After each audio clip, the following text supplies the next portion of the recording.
बुशरा बीबी के दामाद मुस्लिम लीग नून के अहम रहनुमा ने पार्टी से राहें जुदा और पीटीआई में शामिल। पाकपतन में मुस्लिम लीग नून के अहम रहनुमा ने पार्टी से राहें जुदा कर लीं। साबिक सूबाई वजीर मियां अता मोहम्मद मोनिका के बेटे और मुस्लिम लीग नून के साबिक टिकट होल्डर मियां हयात मोनिका तहरीक इंसाफ में शामिल हो गए। हयात मोनिका बानी पीटीआई की अहलिया बुशरा बीबी के दामाद हैं और 8 फरवरी को होने वाले इंतखाबात में उनका मुकाबला नून लीग के टिकट होल्डर फारूक मोनिका से होगा।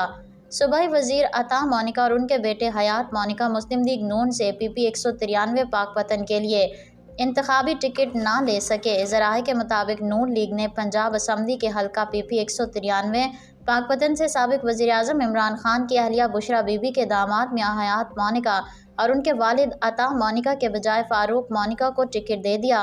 ज़राए का कहना है कि हयात मोनिका 2018 में इस हल्के से नून लीग के उम्मीदवार थे और इलेक्शन हार गए थे। याद रहे कि फारूक मोनिका ने राना सनाउल्लाह के साथ प्रेस कॉन्फ्रेंस में नून लीग में शमूलियत का ऐलान किया था। फारूक मोनिका नून लीग के साबिक MNA रज़ा मोनिका के भाई हैं।